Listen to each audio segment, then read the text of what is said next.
Shalom, selamat pagi sahabat misioner yang tetap setia mendengarkan Doroimi, doa renungan misioner. Pada pagi hari ini berjumpa kembali dengan saya, Kakak Ina, di hari Senin 21 Juli 2025. Sebelum kita memulai dengan renungan singkat kita pada pagi hari ini, marilah kita bersatu dalam doa pembukaan. Dalam nama Bapa dan Putra dan Roh Kudus, amin. Marilah kita bersatu dalam doa. Allah Bapa Maha Pengasih, Engkau telah membebaskan umat-Mu dan memimpin mereka menuju hari depan baru.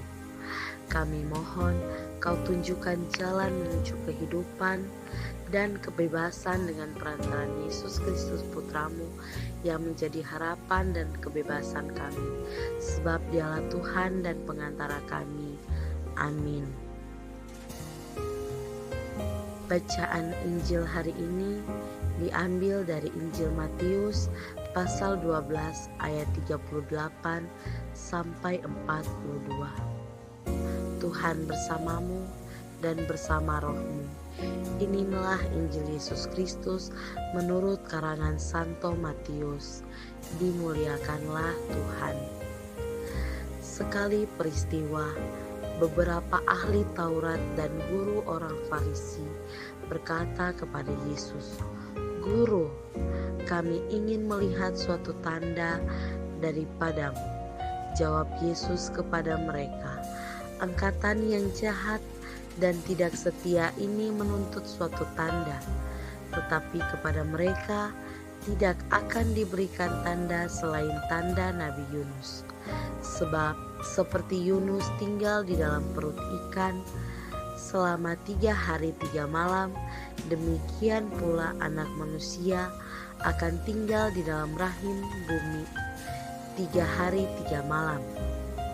Pada waktu penghakiman, orang-orang Niniwe akan bangkit bersama angkatan ini dan menghukumnya juga. Sebab orang-orang Niniwe bertobat setelah mendengar penderitaan Yunus. Dan sungguh yang ada di sini lebih daripada Yunus. Pada waktu penghakiman, Ratu dari Selatan akan bangkit bersama angkatan ini dan ia akan menghukumnya juga.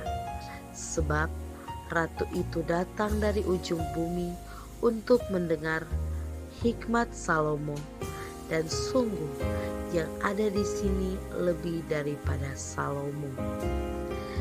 Demikianlah Injil Tuhan. Terpujilah Kristus.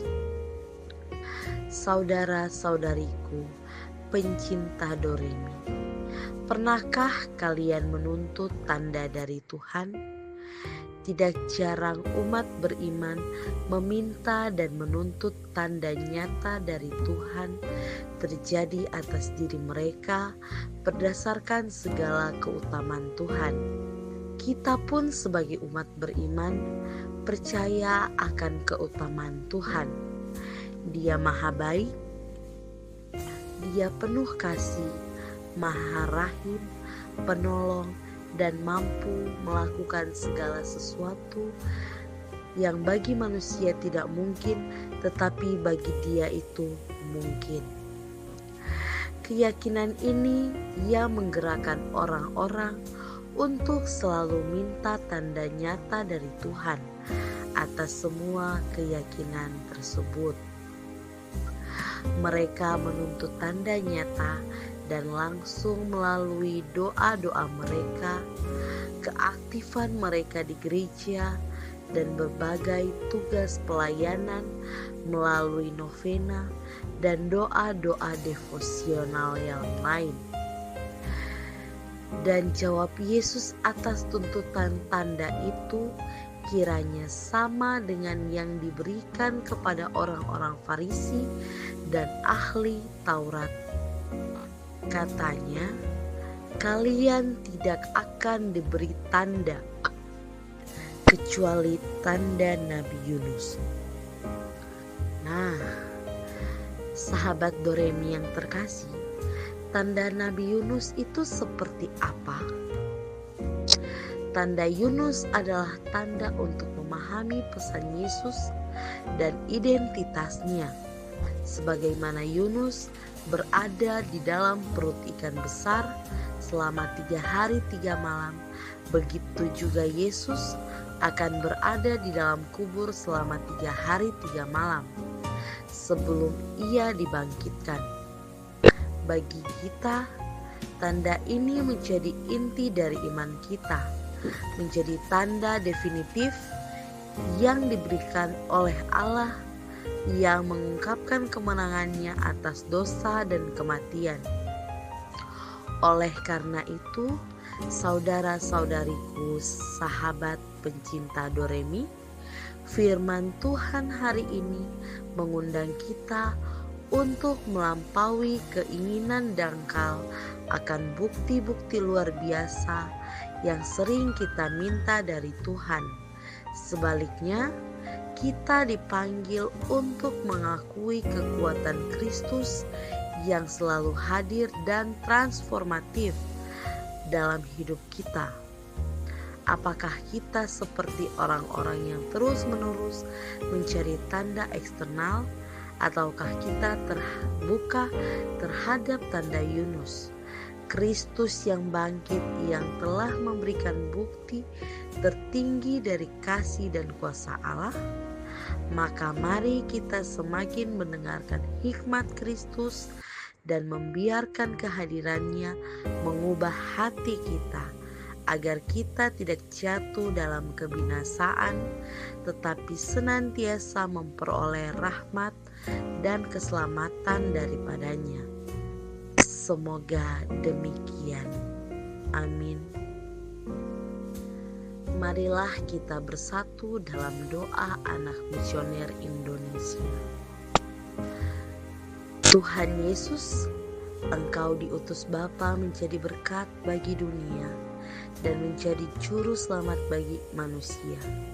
Utuslah kami anak-anak dan remaja misioner di Indonesia untuk menjadi sahabat yang kuat bagi yang lemah, sahabat yang rela berkorban bagi yang menderita payah, sahabat penghibur bagi yang sakit dan gelisah.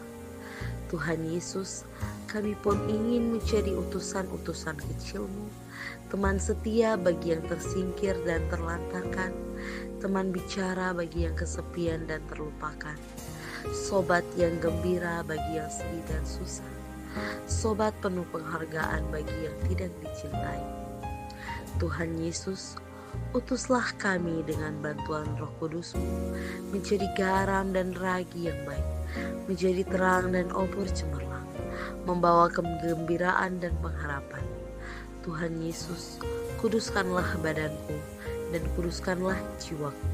Kupersembahkan diriku padamu hari ini. Berkatilah semua anak dimanapun. Berkatilah semua orang yang kami jumpai, siapapun mereka. Amin. Bapa kami yang ada di surga, dimuliakanlah namamu. Datanglah kerajaan-Mu, jadilah kehendak-Mu di atas bumi seperti di dalam surga. Berilah kami rezeki pada hari ini, dan ampunilah kesalahan kami, seperti kami pun mengampuni yang bersalah pada kami. Dan janganlah masukkan kami dalam percobaan, tetapi bebaskanlah kami dari yang jahat. Amin. Salam Maria, penuh rahmat, Tuhan sertamu. Terpujilah engkau di antara wanita, dan terpujilah buah tubuhmu Yesus. Santa Maria, Bunda Allah, doakanlah kami yang berdosa ini, sekarang dan waktu kami mati. Amin. Kemuliaan kepada Bapa dan Putra dan Roh Kudus, seperti pada permulaan, sekarang, selalu, dan sepanjang segala abad. Amin. Demikianlah renungan Doremi kita pada pagi hari ini. Semoga Tuhan Yesus memberkati kita sekalian. Amin. Sampai jumpa di Doremi yang berikutnya. Tuhan Yesus memberkati kita sekalian.